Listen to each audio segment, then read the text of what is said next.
My role is the newsreader, the journalist, the sometimes chiming in with liberal, contrarian points of view, or surprisingly conservative ones, depending on what the issue is. But it really is to help moderate the discussion, because this voice is the best conservative voice there is, let alone on television. And the other conservative voices on television are somewhat caricatures. So what I do, and what I am very proud of, is helping frame it. Because he can take on 3 Democrats at our table, and my job, and is a lot of what you see off camera, is me telling them who gets the chance and moderating the discussion, and allowing a good, strong, articulate, conservative voice to come out on television somewhere, and let alone somewhere on MSNBC, because there ain't one on MSNBC except this one. But can I just say, it's awfully demeaning when you call me an articulate conservative man. I'm so right. I mean, that suggests that conservatives aren't usually articulate, and that's just very offensive to me. Can I just say also? No, but hold on one second. See, look, this is what it's really like. I was just about to say that, and Chris will tell you. And see? She's really in charge. I swear to God. She tells us all what to do when the cameras are off. It's like that Saturday Night Live skit with Ronald Reagan where he's yelling at the staff after everybody's room.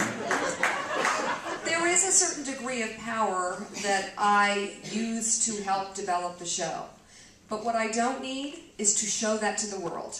I don't need to put myself out there as number one. I don't want to, and I'm very happy in a supportive role. That's what I do best. I'm not here to have my own show. I like the collaborative effort of me, Joe, and Willie, and I talk about that in the book. How this is, everyone wanted me to be the anchor of the CBS Evening News. Everyone wanted me to be a 60 Minutes correspondent. Everyone wanted me to be number one because I thought I was so talented. But really what I know I do best is actually something like this, where there's a voice that I know isn't heard out there in the media. The media is so liberal. Okay, and I'm a liberal. I'm sort of happy about that, but I'm also sort of concerned about it. Because we need different worldviews. We need different voices in the media. We need to be honest about our worldview, our political affiliation. We need to be honest about who we are so we can be trusted. Okay? Because right now there's this sort of veil of objectivity in the mainstream media, and then these extremes on cable. Come on. Come on. In the mainstream media, they're all Democrats. All of them. Okay? They all voted for Obama. That's not objective. And so there's a lot I do that has to do with what I'm talking about, but it has nothing to do with needing to get that last word in or being number one. That means nothing to me, and that doesn't get the job done at the end of the day. At least not this one. Hey, can I speak for a second? Okay. So anyway, your question has elicited a response, and we've never told this. I don't think we've ever told this to anybody, and Mika probably doesn't want me to say it, but I don't have a filter.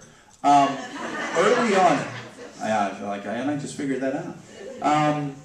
You know, early on in this process, whenever we would do topics, it would be me, and usually most of the people we have on are progressives, Democrats, journalists with worldviews different than my own.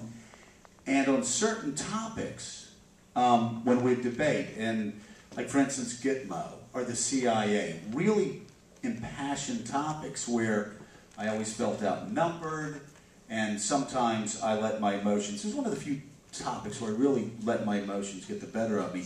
I would say to Mika, hey, I really need you to weigh in here, because it just looks like I'm steamrolling over you. And I've said that several times, and Mika said something to me, and it's when I figured out just how much more brilliant she was than me. She said, you don't understand something about women and TV. Everybody emails me, and they say, we want you to fight back with Joe. We want you to punch back. We want you to...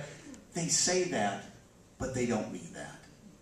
Because you do it, and we all have fun and make fun of you and laugh at you. And at the end of the day, you're just good old Joe. You're Fred Flintstone. When I do that, I'm a... bitch. Right. She said, so please, because there are a lot of times I would go off the set and I would actually be angry with her because she hadn't talked. I said, you're making me look bad. Fight back. Don't just sit there and smile or roll your eyes at the camera. And then she would roll her eyes at me. And then she would say, the rules are different for women than they are for men, Joe. And you're just going to have to trust me. I know TV a hell of a lot more and than I you. take my moments when they're there. I do. But you have to moderate them. Nobody really wants me screaming at the camera and beating the crap out of him. They don't. It may be fun once, maybe once a week. But once an hour, once a segment, really once a minute. And I know that is true. I mean, I truly believe that. I believe there is a certain taste and appetite that the audience has out there in America, and I have to work with that. But I'm not hampered by that. And if I have something to say, I'll say it. But I really am more concerned about making sure there is a strong conservative voice on our network that is balanced well with the other guests on, and sometimes that involves me, but it doesn't need to be me. And you know what? That lack of need, that lack of like, I've got to be in there all the time, is the most liberating thing I've ever experienced. Because I've always been coached to push, push, push, forge ahead, and be, you know, that strong woman that pushes herself out there to number one. It's just not me, but it's also not necessarily very attractive.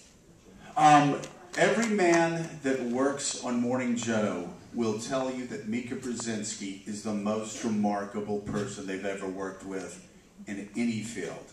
And I hope after listening to her tonight that you agree with me. She really is extraordinary, and we're all lucky to know her. Everybody, big hands for Mika Brzezinski.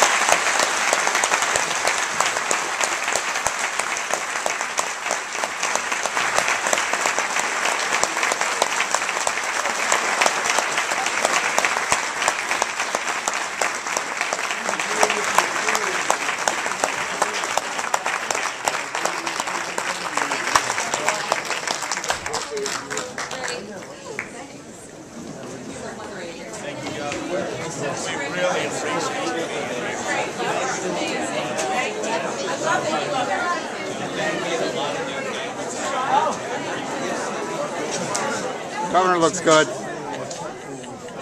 We're on. We're on. Thanks a lot. Thanks. Thank you, guys. This concludes our event that was held here at the Free Library of Philadelphia. It's a wonderful building that was constructed in the 1920s and completed before the Depression. Here's the final look of the exterior of the Free Library, lit up at night. It's a very dramatic building.